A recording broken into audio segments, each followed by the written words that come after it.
चलिए, sets, relation and function. पहले हम शुरुआत करेंगे सेट से, क्योंकि जब सेट समझेंगे तब हमें रिलेशन समझेगा, रिलेशन समझेंगे तब हमें फंक्शन समझेगा। Now what is set? Set क्या होता है? तो आइए पहले इसके डेफिनेशन देखेंगे, फिर इसको समझेंगे। Set is collection of well defined distinct object, collection of well defined distinct objects. अब देखो यहां पे ये शब्दों पे ध्यान दीजिए। कलेक्शन, कलेक्शन यानी कि कलेक्शन का मतलब होता है ग्रुप, किसी चीजों का ग्रुप, ठीक है। Next is well defined. अब वेल डिफाइंड का मतलब क्या होता है? वेल डिफाइंड मतलब जो सभी के लिए सामान्य हो, मतलब सभी के लिए सेम हो, आपके चॉइस पे डिपेंड नहीं होना चाहिए, वो फैक्चुअल होना चाहिए। जैसे फॉर एग्जांपल मैं आपको पूछूंगा कि what is collection of best actors in Bollywood. अब देखो यहां पे आ गया एडजेक्टिव बेस्ट एक्टर्स, तो बेस्ट एक्टर सभी के चॉइसेस पे डिपेंड करेंगे, राइट। किसी के लिए बेस्ट एक्टर कोई और होगा, किसी के लिए कोई और होगा, तो ऐसे ही सेट्स अलग अलग बनेंगे, तो ये वेल डिफाइंड नहीं होगा। वेल डिफाइंड का मतलब होता है सभी के लिए सेम होना चाहिए, ठीक है, फैक्चुअल होना चाहिए। ओके, नेक्स्ट वर्ड क्या है? नेक्स्ट वर्ड है डिस्टिंक्ट। डिस्टिंक्ट का मतलब जितने भी कलेक्शन आप कर रहे हो, जो भी एलिमेंट आप कलेक्ट कर रहे हो, सारे एलिमेंट यूनिक होने चाहिए, मतलब रिपीट नहीं होना चाहिए। ओके, तो इसको हम बोलेंगे set.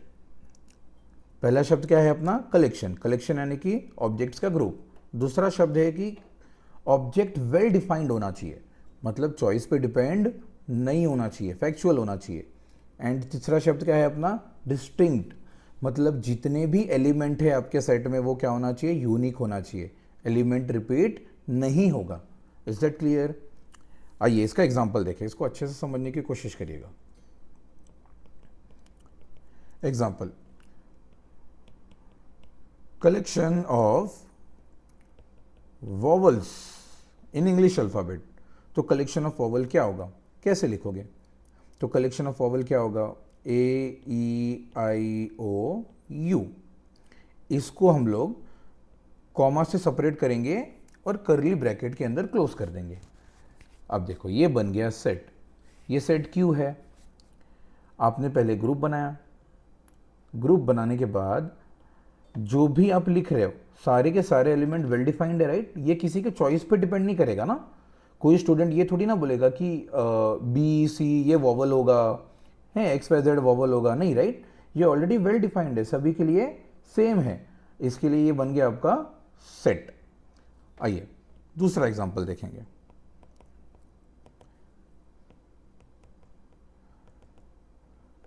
Collection of best cricketers, collection of best cricketers. अब देखो एक स्टूडेंट बोलेगा सर मेरा फेवरेट प्लेयर सचिन तेंदुलकर है, तो वो बेस्ट क्रिकेटर में सचिन तेंदुलकर को रखेगा, ठीक है। अगर आप इंडियन से पूछोगे तो वो बोलेगा Sachin Tendulkar, Virat Kohli, Rohit Sharma, dot dot dot dot dot. आप किसी ऑस्ट्रेलियन से पूछोगे तो वो बोलेगा मैक्सवेल हो गया, गिलक्रिस्ट हो गया, पैट कमिंस हो गया, मिचेल स्टार्क हो गया, स्टीव स्मिथ हो गया, डॉट डॉट डॉट। मतलब जब आप स्टूडेंट टू स्टूडेंट पूछोगे तो ये आंसर वेरी करेगा, सबका कलेक्शन वेरी करेगा।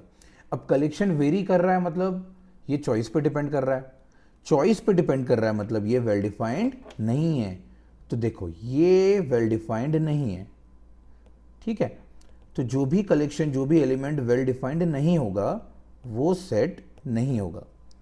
Is that clear? सारे कलेक्शन सेट नहीं होते। कलेक्शन जो वेल डिफाइंड है और जिसमें सारे एलिमेंट डिस्टिंक्ट होंगे वही सेट कहलाएगा। आशा करता हूं सभी को समझ गया है व्हाट इज सेट। सेट क्या होता है? सेट एक कलेक्शन होता है, कलेक्शन यानी कि ग्रुप। अब सारे ग्रुप या सारे कलेक्शन सेट नहीं होंगे, अगर वो वेल डिफाइंड होगा और डिस्टिंक्ट होगा तो ही वो सेट बनेगा। Is that clear? ओके, तो जहां पे भी ऐसे एडजेक्टिव आ जाएगा तो समझ जाना वो सेट नहीं होगा, क्योंकि एडजेक्टिव हमेशा चॉइस पे डिपेंड करेगा। Is that clear? चल नेक्स्ट, अब सेट क्या होता है ये सबको समझ गया। सेट को रिप्रेजेंट कैसे करेंगे, हाउ टू रिप्रेजेंट सेट।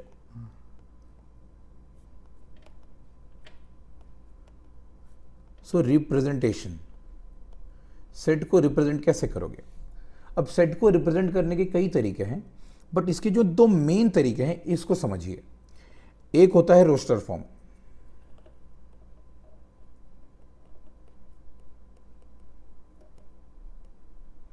जिसको प्यार से लिस्टिंग मेथड भी बोला जाता है। ओके, रोस्टर फॉर्म यानी कि लिस्टिंग मेथड, ये हो गया आपका फर्स्ट वन। सेकंड वन जो है वो है set builder form. Set builder form, इसको प्यार से हम रूल मेथड भी बोलते हैं, रूल मेथड। अब देखिए दोनों में क्या फर्क है। रोस्टर फॉर्म यानी कि लिस्टिंग मेथड, यहां पे इस सेट में हम क्या करेंगे, हम जितने भी एलिमेंट है उसको कॉमा सेपरेटेड रिप्रेजेंट करेंगे, लिस्ट करेंगे। जैसे अगर मैंने आपको बोला collection of multiple of 5, collection of multiple of 5, अब इसको आप कैसे लिखोगे? तो पहले तो सेट का एक नाम होगा। ओके, हमेशा सेट का नाम कैपिटल अल्फाबेट से लिखिएगा। सो सेट का नाम हो गया इक्वल टू, कर्ली ब्रैकेट से शुरू करना है आपको। अब मल्टीपल ऑफ 5 बोला है तो 5 का मल्टीपल 5 1 ज़ा 5, 5 2 ज़ा 10, 5 3 ज़ा 15, 5 4 ज़ा 20 एंड सो ऑन, ऐसे चलता रहेगा, राइट। तो देखो रोस्टर मेथड में आप क्या कर रहे हो, आप जितने भी एलिमेंट है आप सभी को यहां पे प्रेजेंट कर रहे हो, राइट। कॉमा कॉमा कॉमा लिख के सभी को प्रेजेंट कर रहे हो। इसके लिए इसको हम बोलते हैं लिस्टिंग मेथड यानी कि रोस्टर फॉर्म। अब यही चीज आप सेट बिल्डर यूज करके कैसे रिप्रेजेंट करोगे? सेट बिल्डर यानी कि रूल मेथड, रूल को ही मैथमेटिक्स में कंडीशन बोला जाता है, and condition is nothing but equation. Condition is nothing but equation. तो जब हम किसी सेट को इक्वेशन के फॉर्म में या किसी कंडीशन के फॉर्म में प्रेजेंट करेंगे तो वो बन जाएगा सेट बिल्डर। अब देखो इसके नाम में ही इसका मीनिंग छुपा है, सेट बिल्डर मतलब आप यहां पे सारे एलिमेंट लिखोगे नहीं, आप एलिमेंट बनाओगे, बिल्ड करोगे, ठीक है। चलिए एग्जांपल देखेंगे, सेम एग्जांपल, मल्टीपल ऑफ 5। तो अब इसको लिखेंगे कैसे, देखो a इज इक्वल टू, अब यहां पे हमें एलिमेंट नहीं लिखना है, हमें रूल लिखना है। सो let x be the element in set A such that, अब x हो गया अपना मल्टीपल ऑफ 5, तो ये हो जाएगा 5 इंटू समथिंग, 5 इंटू समथिंग, तो that something is nothing but n, such that n is natural number, n is natural number. अब देखिए जब आप ये रूल फॉलो करोगे तो x का वैल्यू क्या क्या आएगा, तो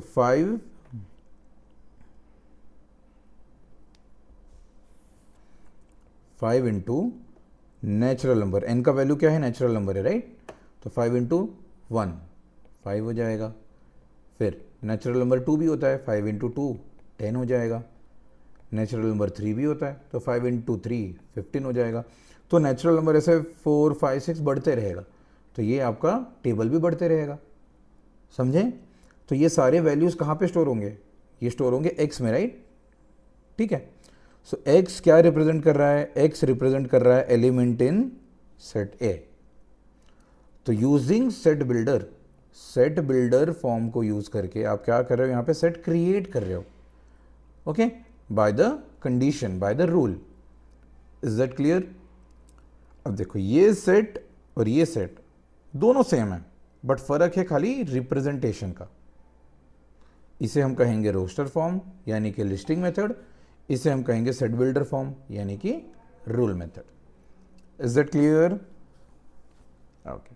अगर किसी को डाउट है किसी क्वेश्चन में या किसी कॉन्सेप्ट में, तो प्लीज़ कमेंट बॉक्स में कमेंट करिएगा, ताकि मैं उस पर्टिकुलर कॉन्सेप्ट को फिर से एक शॉर्ट वीडियो में आपको समझा सकूं। चल, रिप्रेजेंटेशन सबको समझ गया? रिप्रेजेंटेशन में किसी को डाउट? नो?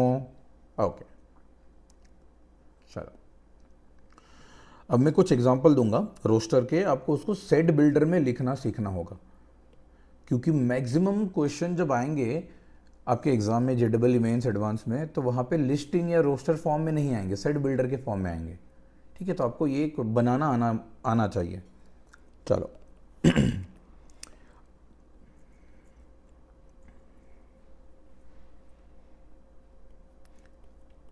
अब a इज इक्वल टू 1 2 4 8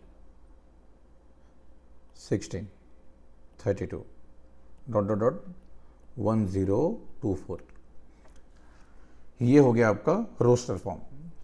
अब आप वीडियो पॉज करिएगा 10 से 15 सेकंड के लिए और ट्राई करो कि इसको सेट बिल्डर के फॉर्म में लिखो। ठीक है, चलिए मैं बताता हूं इसको सेट बिल्डर में कैसे लिखना है। सेट बिल्डर में लिखने के पहले पैटर्न समझिए। पैटर्न क्या है? देखिए, फर्स्ट नंबर 1 है, 1 के बाद 2 आ रहा है, 2 के बाद 4 आ रहा है, 4 के बाद 8 आ रहा है। तो बेसिकली क्या हो रहा है, हर इंडिविजुअल नंबर क्या है? सो ये है 2 का पावर, राइट? जब आप 2 के पावर में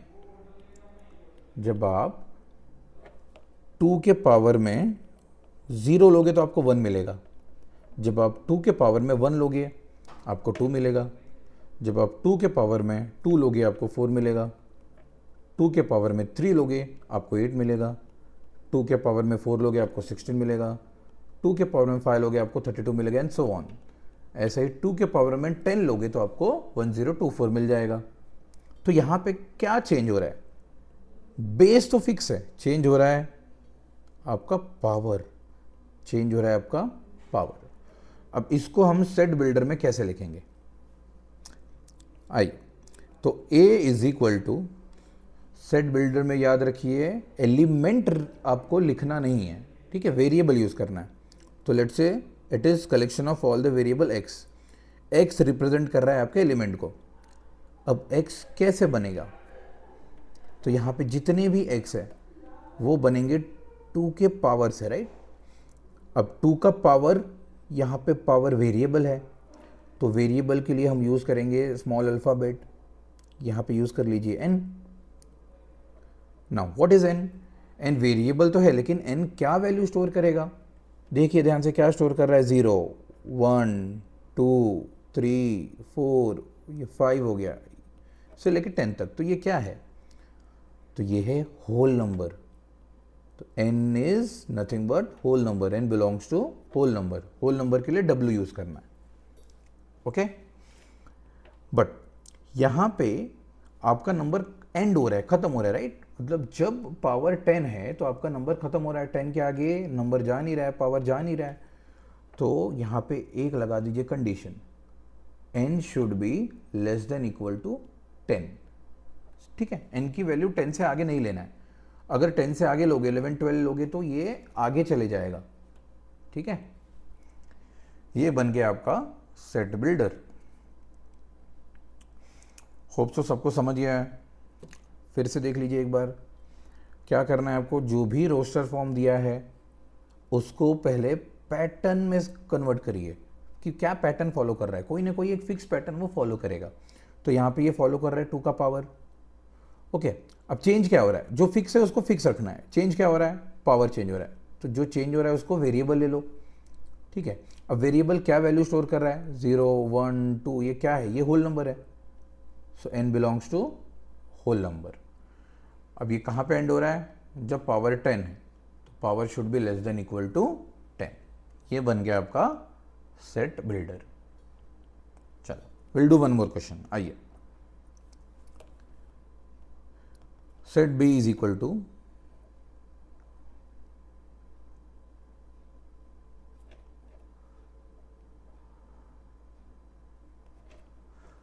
3/10, 4/17 एंड सो ऑन। ठीक है, डॉट डॉट डॉट, ये इन्फिनाइट सेट हो गया। नाउ कैसे लिखोगे?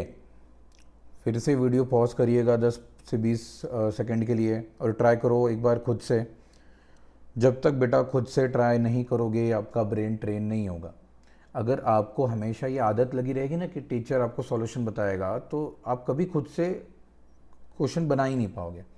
ओके, तो हर स्टूडेंट के अंदर वो चाहत होनी चाहिए कि वो खुद से ट्राई करे। ओके, जब एकदम आप थक हार मान लोगे कि अब मेरे से नहीं हो रहा है, तब टीचर के पास जाने का और पूछने का, सर नहीं हुआ, अब बताओ। ओके, चल अब इसका सॉल्यूशन देखते हैं। चलो, तो पहले क्या करना है, सेट बिल्डर में लिखने के लिए हमको पहले पैटर्न क्रैक करना पड़ेगा। अब यहाँ पे पैटर्न क्लियर दिख रहा है, numerator 1 2 3 4 and dot dot dot, मतलब ये एक एक से बढ़ते जा रहा है। सो ये क्या है, ये है अपना नेचुरल नंबर। ओके, तो न्यूमरेटर का पैटर्न तो हम लोग ने क्रैक कर लिया, ये है नेचुरल नंबर। अब ध्यान से देखो डिनोमिनेटर में क्या पैटर्न आपको दिख रहा है, क्या पैटर्न दिख रहा है।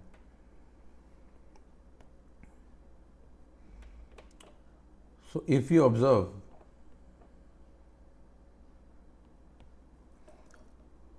न्यूमरेटर में जो भी लिखा है डिनोमिनेटर में क्या हो रहा है, जैसे ये हो गया 1 + 1 2, ये 4 + 1 है, मतलब ये बेसिकली क्या है, 2 का पावर 2 + 1। अब 1 का पावर 2 लोगे तो भी ये 1 ही होगा।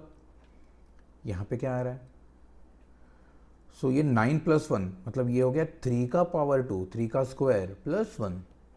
ये क्या हो रहा है, ये हो रहा है 4 का पावर 2, मतलब 4 का स्क्वायर + 1।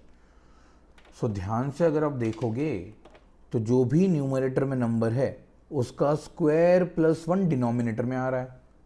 ये हो गया अपना पैटर्न। कैसे लिखेंगे इसको, so B is set of all the element X such that, अब यहाँ पे आपको इक्वेशन लिखना है, such that element is equal to, अब देखो ऊपर वाला न्यूमरेटर भी वेरिएबल है, तो वेरिएबल के लिए हम लोग यूज करेंगे n। अब ऊपर n है तो नीचे क्या आ रहा है, नीचे आ रहा है न्यूमरेटर का स्क्वायर + 1। ये बन गया अपना इक्वेशन, अपना रूल। अब n क्या स्टोर कर रहा है, n स्टोर कर रहा है नेचुरल नंबर, तो n belongs to natural number. Okay, अब देखो ये इन्फिनाइट है, ये कभी रुक नहीं रहा है, तो यहाँ पे अपने को लिमिट लगाने की जरूरत नहीं है। ये बन गया अपना set builder. Okay, so this is how you have to crack the pattern and build the set builder. ठीक है, आओ और एक एग्जांपल देखें, चलिए।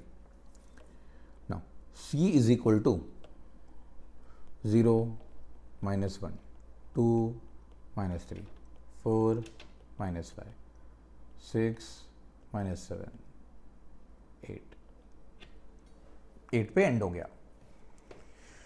अब इसको कैसे लिखोगे सेट बिल्डर में, चलिए लेट्स क्रैक द पैटर्न। अब देखिए, आप तो ऑलरेडी बहुत होशियार हो, सभी ने ये देख लिया रहेगा, सर ये कितना आसान क्वेश्चन है। हर इवन नंबर पॉजिटिव है, हर ऑड नंबर नेगेटिव है। ठीक है, काफ़ी आसान है, बट इसको सेट बिल्डर में कैसे लिखे सर, कैसे लिखोगे। So how to deal with this, हर नंबर को अल्टरनेट पावर कैसे दें। तो ऐसे टाइप के क्वेश्चन को डील करने के लिए मैथमेटिक्स में एक रामबाण इलाज है, जो है -1 का पावर। जब -1 का पावर ऑड होता है तो आंसर हमेशा -1 होगा, और जब -1 का पावर इवन होता है तो आंसर हमेशा +1 होता है। ठीक है, तो हर अल्टरनेट नंबर में, मतलब जब भी आपका इवन है नंबर, तो आपको क्या करना है, पावर इवन रखना है, और जब ऑड है तो पावर ऑड रखना है, अपने आप साइन अल्टरनेट हो जाएगा। आइए, तो c is equal to set of all the element x such that x is equal to what. अब यहाँ पे नंबर तो काफ़ी इजी है, देखो 0 1 2 3 4 5 ये वेरिएबल है, तो इसको हम लोग n ले सकते हैं, जहाँ पे n क्या है, n is nothing but whole number. Okay, but ये माइनस साइन कैसे लाए हम लोग, तो माइनस साइन के लिए यूज़ करेंगे हम लोग -1 का पावर। अब देखो, जब n ऑड है, जब n ऑड है तो यहाँ पे हमें माइनस रखना है, तो पावर भी ऑड करना पड़ेगा, इज दैट क्लियर? जब n ऑड है तो हमें माइनस वैल्यू चाहिए, राइट? तो पावर भी हमको क्या रखना पड़ेगा? ऑड रखना पड़ेगा। तो इसको हम लोग क्या करेंगे, जो भी आपका नंबर आ रहा है उसी को पावर में डाल दो। तो जब नंबर ऑड होगा पावर भी ऑड होगा, तो वो ऑटोमेटिकली हो जाएगा नेगेटिव। ओके, एंड जब नंबर इवन होगा तो पावर भी इवन हो जाएगा, तो -1 क्या हो जाएगा? -1 हो जाएगा पॉजिटिव। ओके, तो अपने आप हमें नंबर मिल जाएगा। पुट करके देखो 0, तो यहाँ पे जब 0 आएगा ये भी 0 आएगा। -1 raise to 0 is 1, 1 into 0 is 0। अब 1, जब 1 पुट करोगे तो -1 रेज़ टू 1 ऑड है, तो -1 आएगा, इंटू 1 -1 आ गया। Is that clear? तो इस कंडीशन से हमारा बन जाएगा ये पैटर्न। अब देखिए यहाँ पे नंबर 8 पे एंड हो रहा है, तो इसका मतलब हमें n का value less than equal to 8 लेना है। ठीक है, 8 से ज़्यादा हम नहीं ले सकते। ये बन गया आपका सेट बिल्डर। अब यहीं पे अगर इवन वाले माइनस में होते, अगर इवन वाले माइनस में होते तो क्या करोगे? तो ये आप ट्राई करिएगा। अगर इवन माइनस में होता और ऑड प्लस में होता तो क्या करोगे? कॉन्सेप्ट बहुत ईजी है। अगर ये नंबर इवन है तो यहाँ पे आपको माइनस चाहिए, मतलब पावर ऑड रखना पड़ेगा। तो पावर को ऑड कैसे करोगे? ओके, इसको ट्राई करिएगा। चलो, सो होप सो सबको रोस्टर से सेट बिल्डर में कैसे कन्वर्ट करना है ये समझ गया। इसमें किसी को कोई डाउट होगा तो प्लीज़ कमेंट बॉक्स में कमेंट करिएगा, हम लोग वो कॉन्सेप्ट फिर से पढ़ेंगे। Concept clarity is the key. Mathematics में आप कोई चीज़ याद नहीं कर सकते।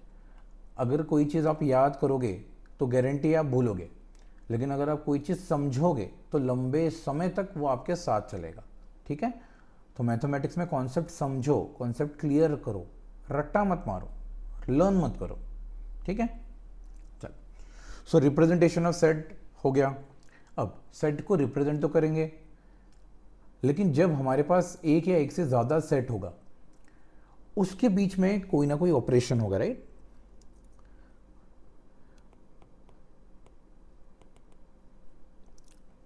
तो आइए देखते हैं ऑपरेशंस ऑफ सेट।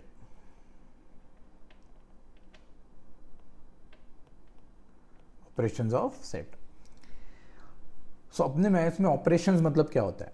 अब बच्चे आप सोचोगे सर ऑपरेशन ये तो डॉक्टर करते हैं, मैथ्स में कहाँ पे ऑपरेशन आ गया? सो operation is nothing but number को जब आप add, subtract, division, multiplication, power, ये जो भी चीज़ें होती है ना, आप जब कैलकुलेट करते हो इसी को ऑपरेशन बोलते हैं। ठीक है, अब सेट में आप कैसे ऐड करोगे? सेट हमेशा नंबर थोड़ी ना होता है, सेट तो एक कलेक्शन है ना, एक ग्रुप है। तो ग्रुप में एडिशन, सब्ट्रैक्शन, मल्टीप्लिकेशन, डिवीजन कैसे होगा? तो यहाँ पे नॉर्मल मैथमेटिक्स जैसा एडिशन सब्ट्रैक्शन नहीं होगा, इसके ऑपरेशंस थोड़े से अलग हैं। तो इसका जो पहला ऑपरेशन है वो है यूनियन। ठीक है, इसका सिंबल होता है U। Now what is union? इसको पहले सेट बिल्डर में इसका रूल लिखता हूं, फिर इसको हम समझेंगे। जैसे हमारे पास दो सेट है, सेट A एंड B, तो A यूनियन B यानी कि क्या होता है? A union B is collection of elements X such that X element या तो सेट A में बिलोंग करेगा या तो B में बिलोंग करेगा।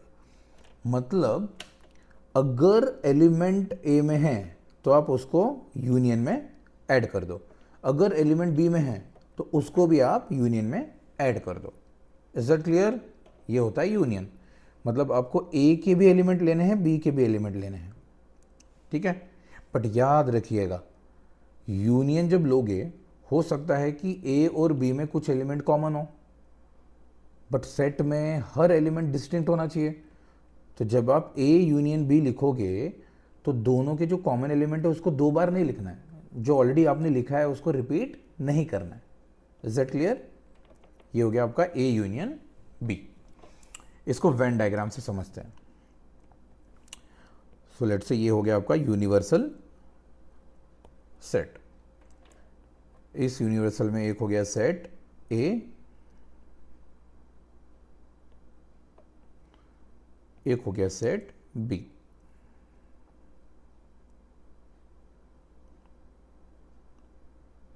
ठीक है, ये हो गया आपका बी, ये हो गया आपका ए। देखो अब यहां पे एलिमेंट कॉमन हो सकता है ना, तो आपको 2 बार नहीं लेना है, एक ही बार लेना है। अब यूनियन मतलब एलिमेंट जो ए में भी है, आपको ए वाले एलिमेंट भी लेने हैं और आपको बी वाले एलिमेंट भी लेने हैं। ठीक है, ये हो गया आपका यूनियन। अब कॉमन नहीं होगा तो, कॉमन नहीं होगा तो ए के भी सारे ले लो, बी के भी सारे ले लो, सिंपल। ठीक है, जैसे अगर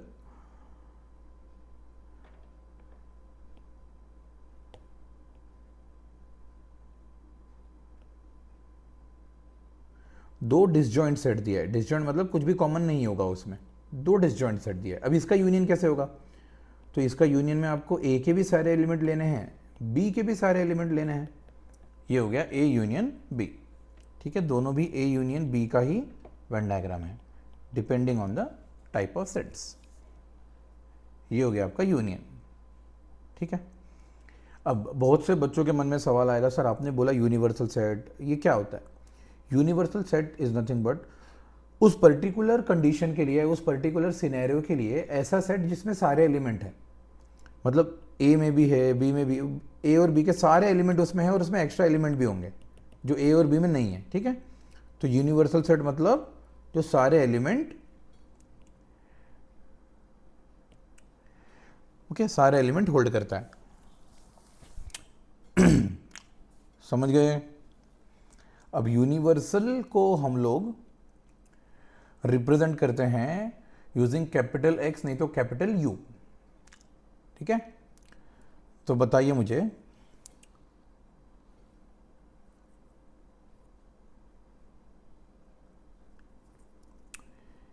यू है आपका यूनिवर्सल। ठीक है,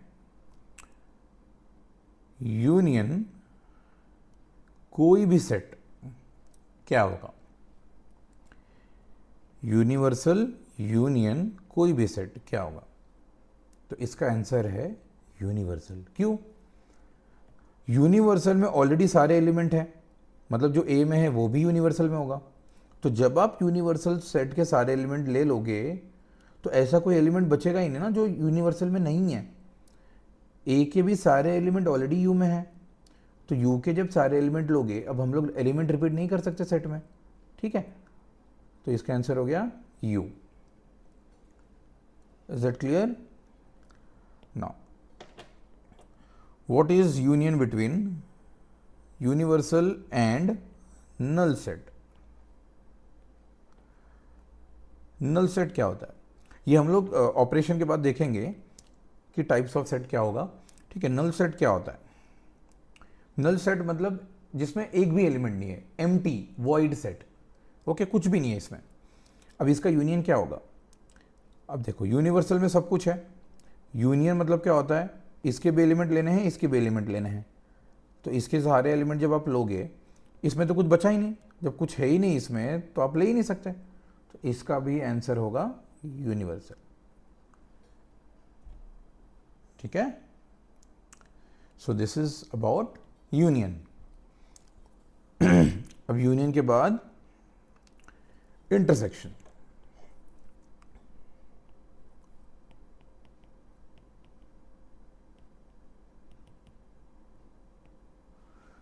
ना, व्हाट इज इंटरसेक्शन? इंटरसेक्शन को उल्टा यू से रिप्रेजेंट करेंगे। So intersection is nothing but, in simple word, common elements. Okay, set of common elements. So इसको पहले समझते हैं हम लोग सेट बिल्डर से। So A intersection B is collection of all the element such that element A में भी होना चाहिए एंड एलिमेंट बी में भी होना चाहिए।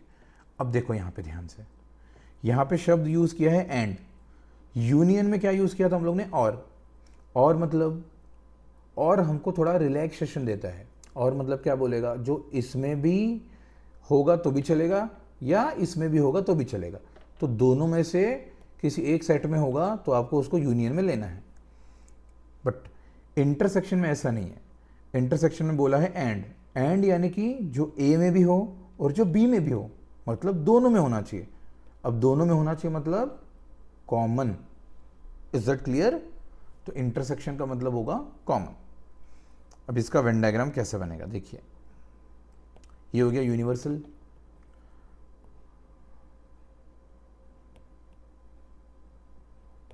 तो सेट ए सेट बी, तो इसका इंटरसेक्शन हो गया ये पार्ट। ओके, जो एलिमेंट दोनों में भी है, ए में भी है बी में भी है, ये हो गया आपका ए इंटरसेक्शन बी। ठीक है,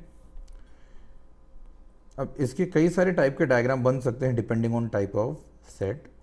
जैसे हो सकता है कि एक ए सेट है, उसके अंदर दूसरा सेट है बी। अब बी पूरा उसके अंडर क्यों गया? अब ये डायग्राम ये बता रहा है कि बी में जितने एलिमेंट है वो ऑलरेडी ए में है, तो बी के सारे एलिमेंट ऑलरेडी ए में है। ठीक है, तो बी बन गया ए का सबसेट, बी बन गया ए का सबसेट। ओके, सबसेट यानी कि क्या होता है? सबसेट मतलब अगर एक सेट का सारा एलिमेंट दूसरे सेट में है, एक सेट का सारा एलिमेंट दूसरे सेट में है, तो उसको हम लोग बोलेंगे सबसेट। ओके, इसके बाद हम लोग टाइप्स ऑफ सेट जब पढ़ेंगे ना, थोड़ा और डिटेल में हम लोग इसको समझेंगे सबसेट क्या होता है। ठीक है, तो बी के सारे एलिमेंट ऑलरेडी ए में हैं। अब बताओ इंटरसेक्शन क्या होगा? तो इंटरसेक्शन खुद बी बन जाएगा, इंटरसेक्शन खुद बी बन जाएगा। ठीक है, क्योंकि बी ही कॉमन हो गया ना। अब हो सकता है कि कुछ भी कॉमन नहीं है, जैसे डिसजॉइंट सेट, ये आपका ए हो गया, ये आपका बी हो गया, कुछ भी कॉमन नहीं है, तो यहां पे कुछ भी शेडेड पोर्शन नहीं आएगा क्योंकि कॉमन है ही नहीं, तो इसका इंटरसेक्शन हो गया नल। यहां पे इसका इंटरसेक्शन क्या हो गया? नल। नल मतलब nothing, void, empty. Okay okay, hope so आपको इंटरसेक्शन समझ गया। तो बढ़ते हैं तीसरे ऑपरेशन की ओर, जिसको हम बोलेंगे कॉम्प्लीमेंट। ना, व्हाट इज कॉम्प्लीमेंट? ये इंग्लिश वाला कॉम्प्लीमेंट नहीं है। ओके, जिस मतलब किसी का तारीफ करना, कॉम्प्लीमेंट देना, ये वो कॉम्प्लीमेंट नहीं है, ये उसके एकदम विपरीत है, विरुद्ध है। ना, complement in set in mathematics is nothing but opposite. Okay, but याद रखिए यहां पे अपोजिट इंग्लिश वाला यूज मत करना, पॉजिटिव का नेगेटिव, नेगेटिव का पॉजिटिव, ऐसा नहीं होता है। कॉम्प्लीमेंट का मतलब होता है आप जिस भी सेट का कॉम्प्लीमेंट लोगे, ठीक है, आप जिस भी सेट का कॉम्प्लीमेंट लोगे, उस सेट के सारे एलिमेंट छोड़ के आपको बाकी सारे बचे हुए एलिमेंट कंसिडर करना है। जैसे फॉर एग्जांपल लेट्स सी, देखिए एक ही सेट है नाउ, कॉम्प्लीमेंट को हम लोग रिप्रेजेंट करेंगे ऐसा है, ए डैश या ए बार या ए रेस टू सी से भी करते हैं हम लोग। ठीक है, ये सब होता है कॉम्प्लीमेंट। अब ए कॉम्प्लीमेंट यानी कि क्या? तो इसके अंदर सारे ऐसे एलिमेंट होंगे जो ए में नहीं होना चाहिए, it should not belong to A, लेकिन वो आपके यूनिवर्सल सेट में होगा। ठीक है, आपके यूनिवर्सल सेट में होगा। सिंपल शब्दों में ए को निकाल दीजिए, जो भी यूनिवर्सल सेट में एलिमेंट बचा है वो आपका कॉम्प्लीमेंट हो गया। इसको वेन डायग्राम से समझने की कोशिश करते हैं। जैसे ये है आपका ए, ये आपका ए है, राइट? तो ए कॉम्प्लीमेंट क्या होगा? ए को छोड़ के बाकी सब, ए को छोड़ के बाकी सब, ये हो गया ए कॉम्प्लीमेंट। ठीक है, अगर दो सेट एक साथ होगा तो क्या?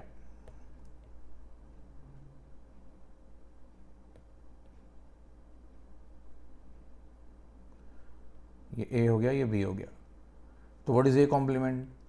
तो ए को छोड़ के बाकी सब, तो ए को छोड़ दो, इसको छोड़ दो, इसके बाहर के जितने भी एलिमेंट होंगे that is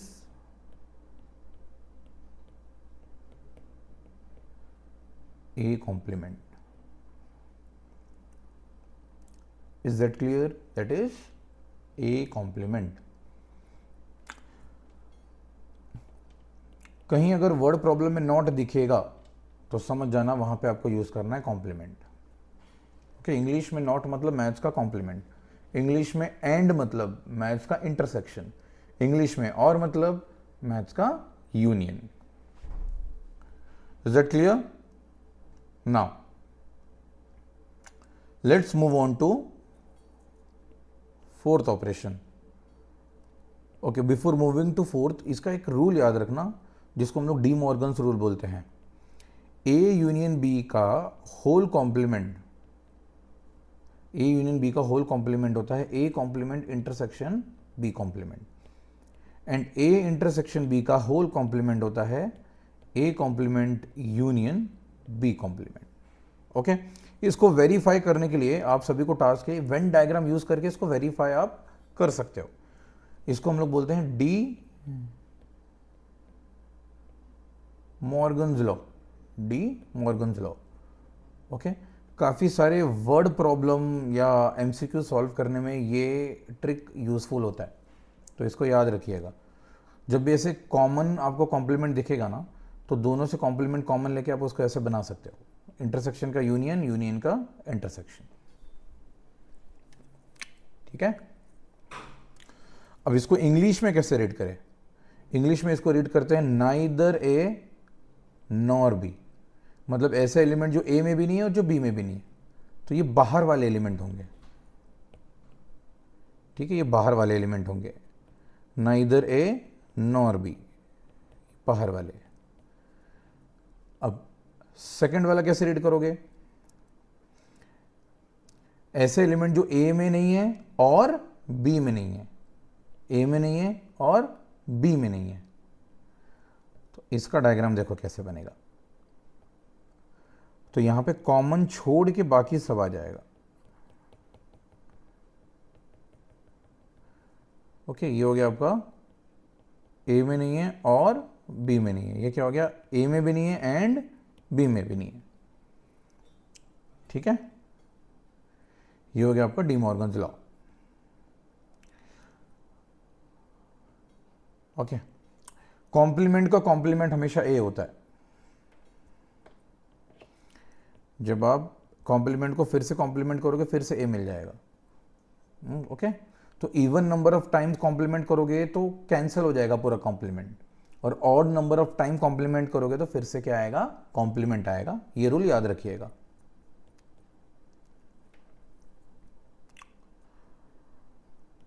next operation is difference. What is difference?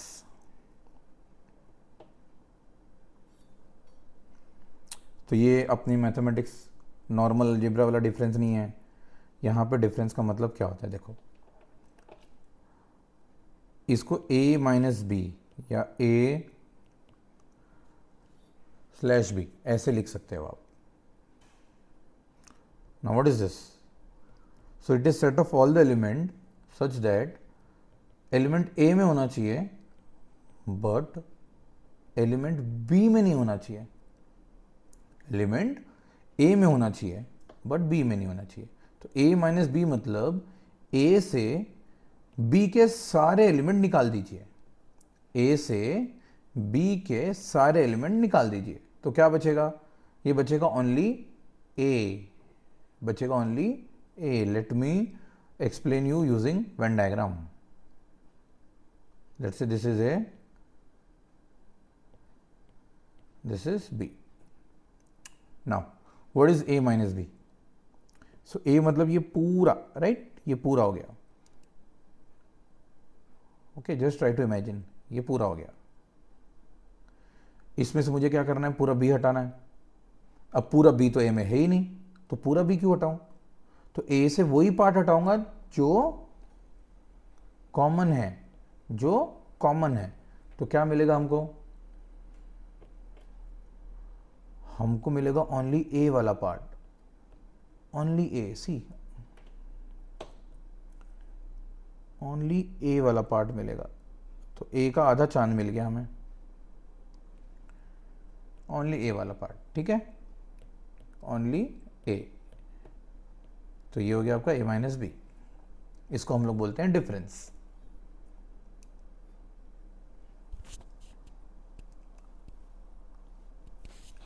Hope तो सभी को समझ गया। ओके, b माइनस ए और a माइनस बी सेम नहीं होता, याद रखिएगा। b माइनस ए का मतलब b से आपको a का एलिमेंट निकालना है, मतलब b से कॉमन निकालना है। तो यहां पे b वाला चांद बचेगा, तो ये इसका आंसर अलग आएगा, ठीक है, ये वाला आंसर आएगा। तो ये इक्वल नहीं होता, याद रखिएगा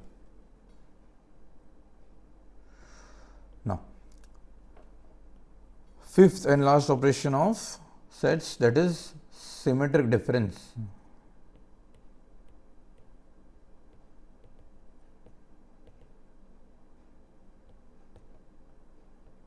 symmetric difference. Now what is symmetric difference? पहले इसको मैं सेट बिल्डर में आपको एक्सप्लेन करता हूं, ठीक है। सिमेट्रिक डिफरेंस के लिए अपन ट्राइंगल डेल्टा यूज करते हैं। तो ए सिमेट्रिक डिफरेंस बी क्या होता है? It is collection of all the element such that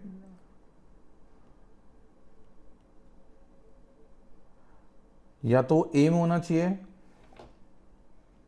और बी में होना चाहिए, बट वो दोनों में नहीं होना चाहिए, वो दोनों में नहीं होना चाहिए। सो इसका मतलब आपको कॉमन नहीं लेना है, कॉमन छोड़ के बाकी सब लेना है। तो इसको वेन डायग्राम में समझते हैं। देखो, यूनिवर्सल हो गया, लेट्स सी आपका ए हो गया, ये आपका बी हो गया। तो कॉमन छोड़ के आपको लेना है, मतलब ओनली ए और ओनली बी वाला पार्ट आपने ले लिया। तो ये बन गया आपका ए सिमेट्रिक डिफरेंस बी, ये बन गया आपका ए सिमेट्रिक डिफरेंस बी, ठीक है। अब एक ही ऑपरेशन को आप काफी अलग अलग तरीके से रिप्रेजेंट कर सकते हो। जैसे ये क्या है, यूनियन में से अगर आप इंटरसेक्शन निकाल दोगे तो भी आपको सिमेट्रिक डिफरेंस मिल रहा है ना। या आप a माइनस बी और b माइनस ए, मतलब a का आधा चांद और b का आधा चांद का यूनियन करोगे तो भी आपको ये डायग्राम मिलेगा, सिमेट्रिक डिफरेंस मिलेगा, राइट। तो एक ही ऑपरेशन को करने के देखे कई सारे रास्ते हैं। यहां पे भी a माइनस बी का मतलब क्या होगा, a में से a और b का कॉमन एलिमेंट माइनस कर दिया। b माइनस ए मतलब b में से a का कॉमन एलिमेंट माइनस कर दिया। अब देखो, इसको भी लिखने के कई तरीके हैं। इसको आप ऐसे भी लिख सकते हो, a माइनस बी मतलब यूनियन, यूनियन मतलब ये पूरा आ गया ना, ये पूरा यूनियन आ गया, ठीक है, a और b वाला। उसमें से आप पूरा b माइनस कर दो, यूनियन में से b माइनस कर दो, तो भी आपको ओनली a मिल रहा है ना। तो एक ही चीज को देखो लिखने के कई तरीके हैं, okay, but you just understand the fundamental basic, इसका बेसिक समझो। अगर आपको इसका बेसिक फंडामेंटल समझ गया तो आप इसको कैसे भी सॉल्व कर सकते हो। नाउ डिफरेंस, तो इंग्लिश में जब भी ओनली ए ओनली बी ऐसे शब्द आएंगे तो समझ जाना आपको यूज करना है वहां पे डिफरेंस। ना सिमेट्रिक डिफरेंस कब यूज करना है? सिमेट्रिक डिफरेंस आपको यूज करना है जब भी एग्जैक्टली वन वाला क्वेश्चन आएगा, तो समझ जाना है आपको यूज करना है symmetric difference. Okay, exactly one मतलब या तो खाली ए या तो खाली बी, ऐसे दोनों का यूनियन, ये हो गया एग्जैक्टली वन। होप सो आपको ऑपरेशन समझ गया है। चलो,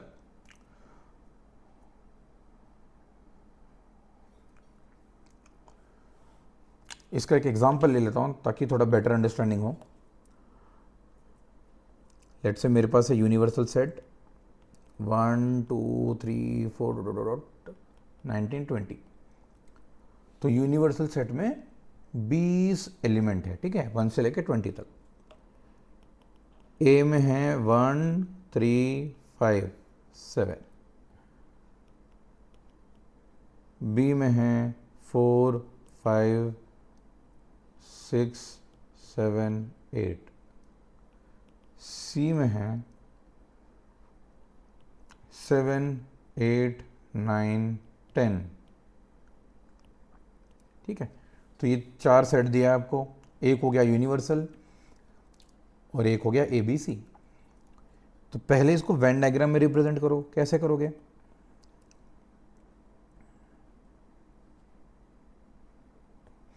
अब यहाँ पे 3 सेट दिया है एंड तीनों सेट में देखो 7 कॉमन है। ठीक है, यहाँ पे 2 सेट में क्या कॉमन है?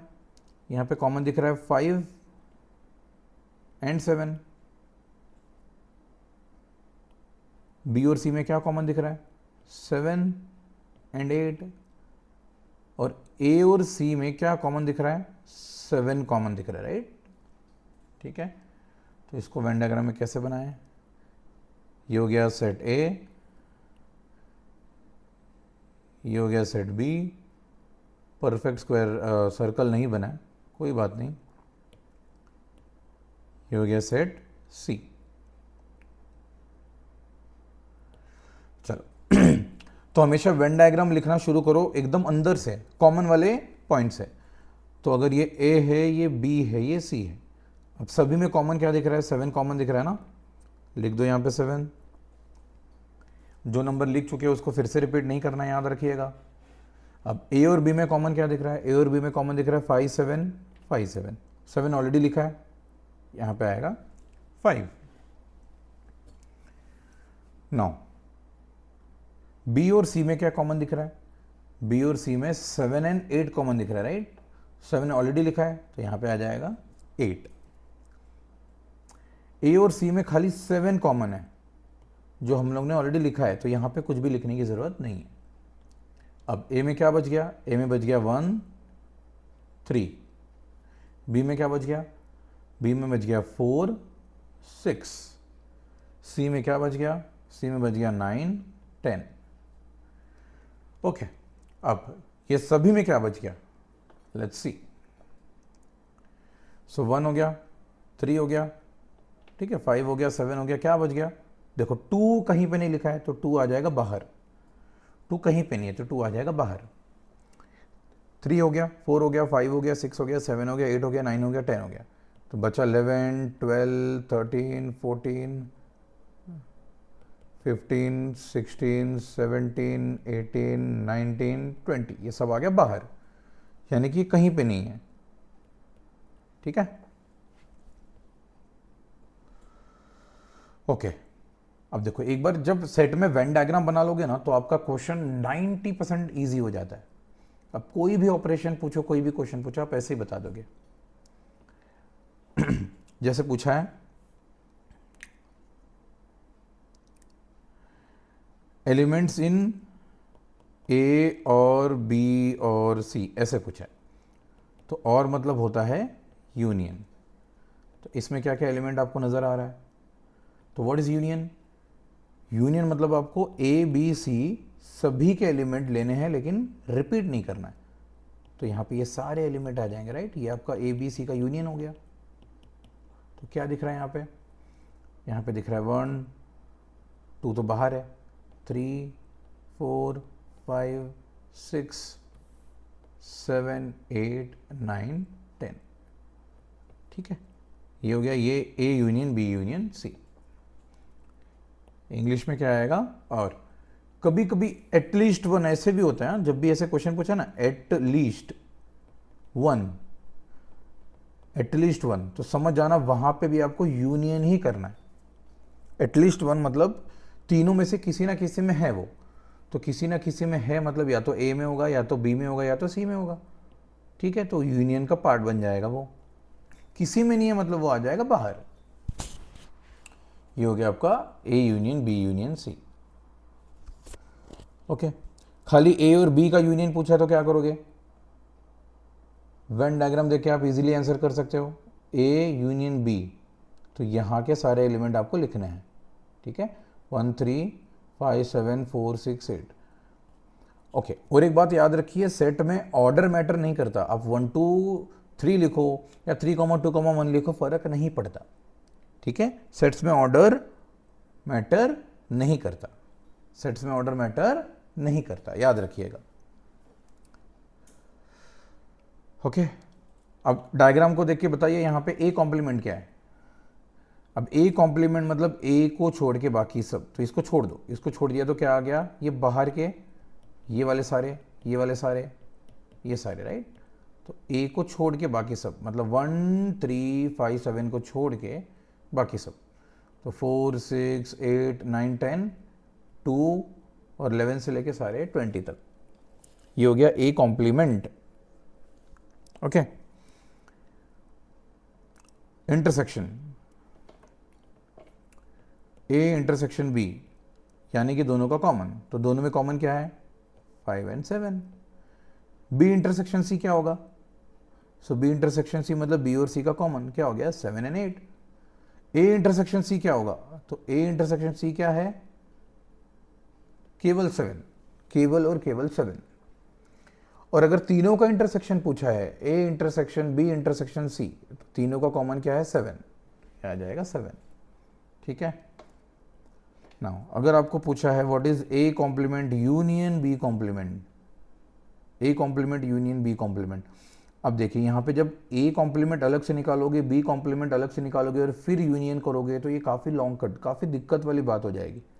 इसको शॉर्टकट में कैसे करना है, तो मैंने कहा था जब भी दोनों में कॉम्प्लीमेंट होगा तो कॉम्प्लीमेंट लेना है कॉमन, तो ए और बी का कॉम्प्लीमेंट हट गया, यूनियन का बन जाएगा इंटरसेक्शन, ये होता है अपना डी मॉर्गन्स लॉ, राइट। तो ये निकालने से बेटर आप ये निकालो, क्या है ये, इंटरसेक्शन का कॉम्प्लीमेंट, तो ए और बी के इंटरसेक्शन का कॉम्प्लीमेंट, यानी कि 5 और 7 छोड़ के बाकी सब, ये है आपका ए और बी का इंटरसेक्शन। तो इसको छोड़ के बाकी सब, मतलब 1 3 4 6 8 9 10 2 11 से लेके 20 तक, अंडरस्टूड। तो जब भी ऐसे दोनों में कॉमन आएगा तो डायरेक्ट इसको सॉल्व मत करो, लॉन्ग कट होगा ये, कॉम्प्लीमेंट कॉमन लेना है, यूनियन होगा तो इंटरसेक्शन, अगर इंटरसेक्शन होगा तो यूनियन, फिर सॉल्व करना है। ओके, अगर यहां पे लेट से इंटरसेक्शन होता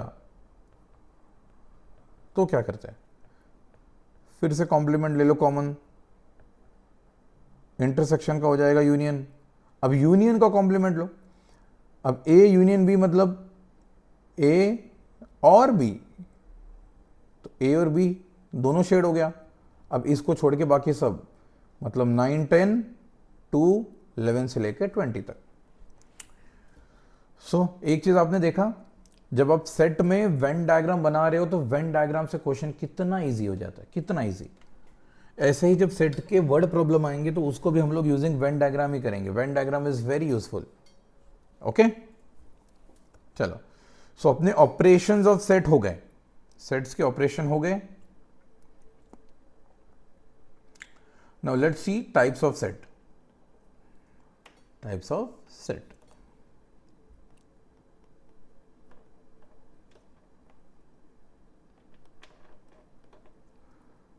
first one is empty set. Empty set को प्यार से नल सेट या वॉइड सेट भी बुलाया जाता है, ठीक है। वॉइड मतलब कुछ नहीं, खाली है, वैक्यूम, नथिंग।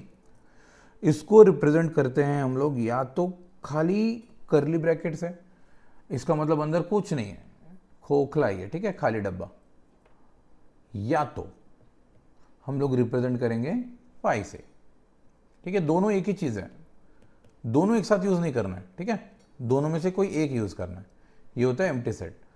तो एम्प्टी सेट यानी कि क्या, सॉरी, एम्प्टी सेट यानी कि क्या, जब किसी सेट का कार्डिनैलिटी, कार्डिनैलिटी मतलब नंबर ऑफ एलिमेंट, जब किसी सेट का नंबर ऑफ एलिमेंट 0 हो, मतलब अंदर कुछ भी नहीं होना चाहिए डब्बे के, ठीक है, डब्बा खाली, तो उसको हम लोग बोलेंगे एम्प्टी सेट, ठीक है, एम्प्टी सेट।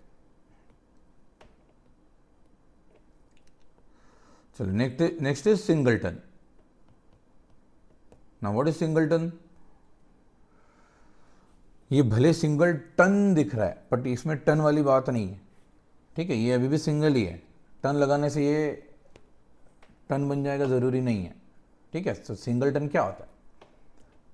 तो सिंगल टन यानी कि ऐसा सेट जहाँ पे केवल एक एलिमेंट हो, डब्बे में जब खाली एक एलिमेंट होगा तो उसको हम लोग बोलेंगे सिंगल टन, ठीक है। जैसे फॉर एग्जांपल कर्ली ब्रैकेट में 1 डाल दीजिए, 0 डाल दीजिए, कुछ भी डाल दीजिए, ये हो गया single ton.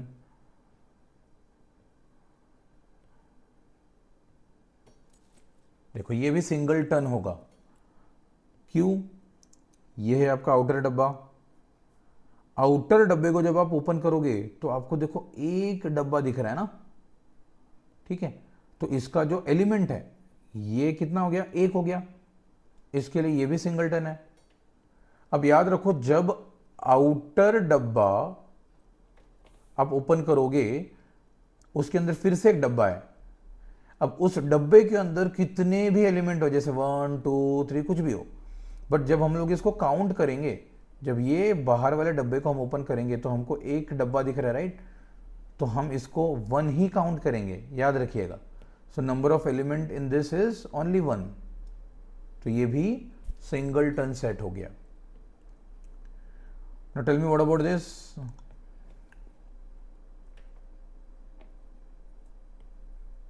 What about this? ये सिंगल टन है या एम्प्टी है या दोनों भी नहीं है?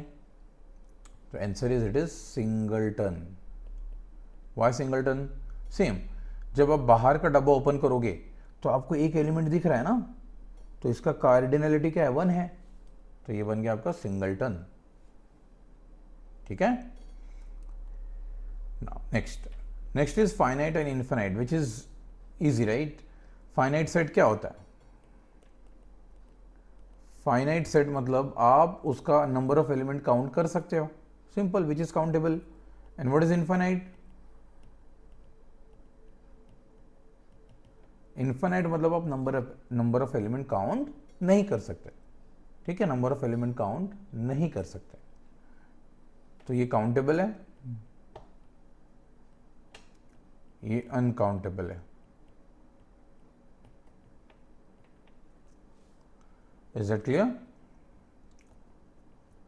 Now very very very important, subset.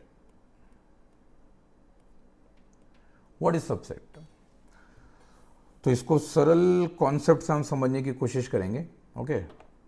अब सबसेट क्या होता है? लेट्स से हमारे पास एक सेट है ए, एक सेट है बी, ठीक है। जब एक सेट के सारे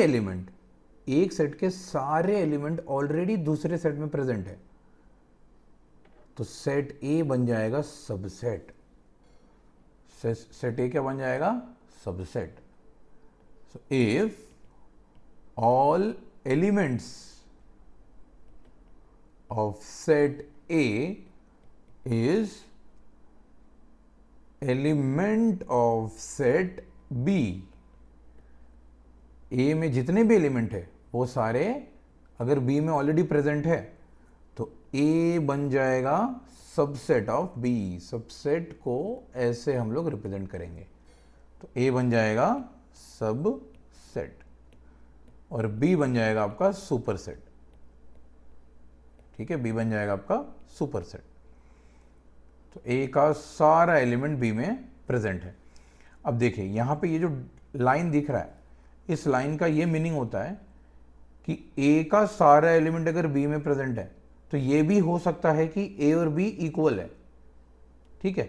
तो सबसेट में इक्वल होगा तो भी वो सबसेट हो सकता है, ठीक है। ये हो गया आपका subset. Is that clear? Okay, subset का एक बहुत इंपॉर्टेंट फॉर्मूला है, याद रखिएगा। नंबर ऑफ सबसेट ये होता है 2n। Number of subset is 2n, जहां पे n होता है आपका नंबर ऑफ एलिमेंट, n होता है आपका number of elements in set. तो अगर ए सेट में अगर 2 एलिमेंट है तो सबसेट कितने बनेंगे? 2/2, दैट इज 4। अगर ए सेट में 3 एलिमेंट है तो 2⁻3 8, 4 एलिमेंट है तो 2⁻4 16। तो ये हो जाएंगे number of possible subsets. Is that clear? तो ये हो गया आपका सबसेट। क्या होता है सबसेट? सबसेट यानी कि एक सेट के सारे एलिमेंट दूसरे सेट में प्रेजेंट हैं, और हो सकता है कि ये दोनों सेम भी हो, इसके लिए ये लाइन यहां पे नीचे डाला गया है। अब इसी से मिलता जुलता एक सेट होता है जिसको हम बोलते हैं प्रॉपर सबसेट, या प्रॉपर सेट के नाम से भी जाना जाता है। प्रॉपर सबसेट या प्रॉपर सेट। अब देखो, प्रॉपर सबसेट में ये जो नीचे लाइन होता है ये हट गया, यानी कि सबसेट और प्रॉपर सेट में खाली एक डिफरेंस है। That difference is nothing but A का सारा एलिमेंट बी में प्रेजेंट होगा, लेकिन ए और बी कभी सेम नहीं होगा। याद रखिएगा, यहां पे ए और बी कभी सेम नहीं हो सकता। ठीक है, कभी नहीं हो सकता। इसके लिए यहां पे देखो नीचे डैश नहीं डाला है, नीचे डैश नहीं डाला है, तो ये हो गया proper subset. Okay, so all proper subset is subset. याद रखिएगा, all proper subset is subset, but not all subset is proper. समझे? सारे प्रॉपर सेट सबसेट होंगे, बट सारे सबसेट प्रॉपर सेट होंगे जरूरी नहीं है। एंड कौन से सबसेट प्रॉपर सेट नहीं होते हैं? जो इक्वल होता है। ठीक है, जब ए और बी सेम होगा तो ए बी का सबसेट होगा, बी ए का सबसेट होगा, लेकिन दोनों भी एक दूसरे का प्रॉपर सेट नहीं होगा। याद रखिएगा, ठीक है। जब ए और बी सेम है तो ए बी का सबसेट बन सकता है, बी ए का सबसेट बन सकता है। क्यों? सेम है मतलब सारा एलिमेंट प्रेजेंट है, तो ए का सारा एलिमेंट बी में है, बी का सारा एलिमेंट ए में है, तो दोनों एक दूसरे के सबसेट बन जाएंगे। बट ये फिर प्रॉपर सेट नहीं बनेगा। ठीक है, फिर आप ए प्रॉपर सेट बी नहीं लिख सकते, या बी प्रॉपर सेट ए नहीं लिख सकते। तो इक्वल नहीं होना चाहिए। ठीक है, सो नंबर ऑफ प्रॉपर सेट का क्या फॉर्मूला बनेगा? What is number of proper subset? तो नंबर ऑफ सबसेट होता है 2⁻n। तो जितने सबसेट बनेंगे उतने प्रॉपर सेट बनेंगे एक्सेप्ट वन जो इक्वल होता है। तो यहां पे खाली क्या करना है? 2⁻n-1। ये बन गया आपका प्रॉपर सबसेट। ठीक है,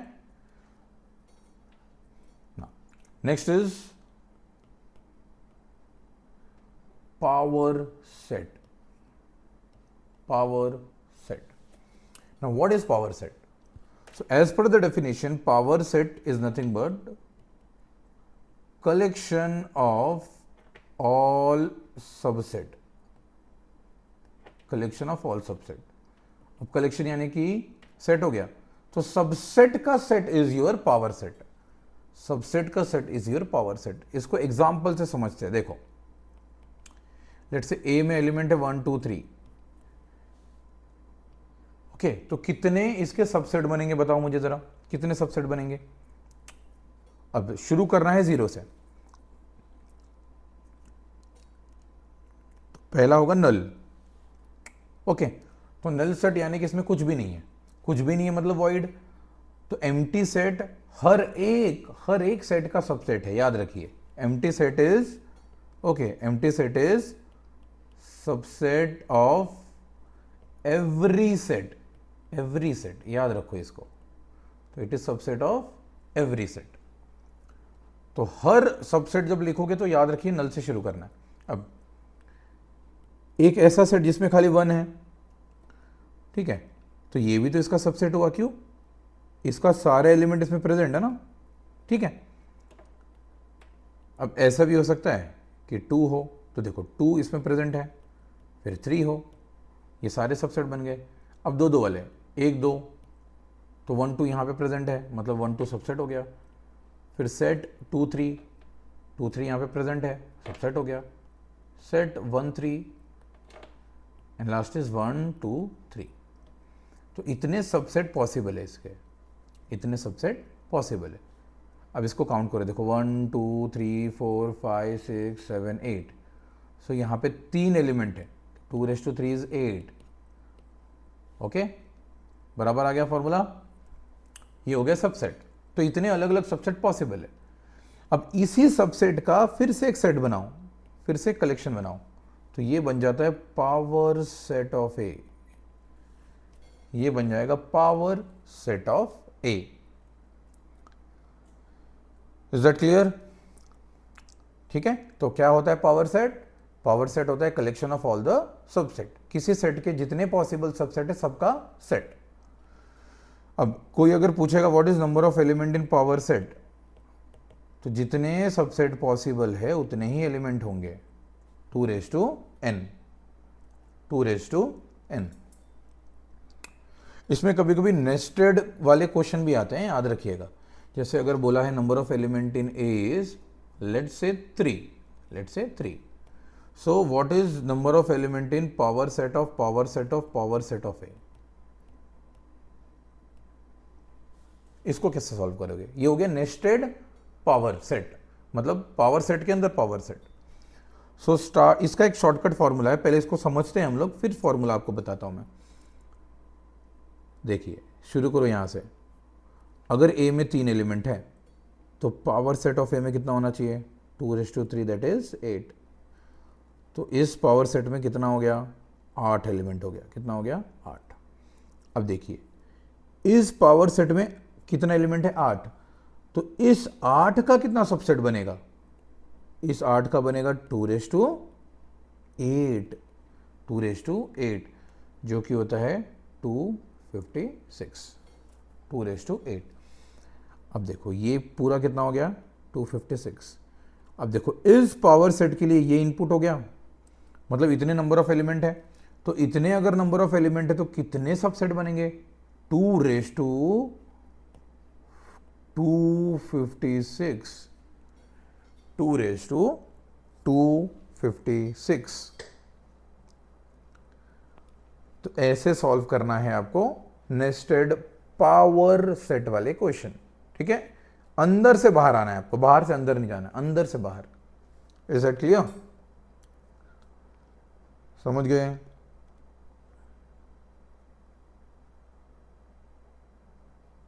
ठीक है, चलो इसको सॉल्व कैसे करना है? इसका शॉर्टकट फॉर्मूला ऐसा होता है, देखो P कितने बार आया?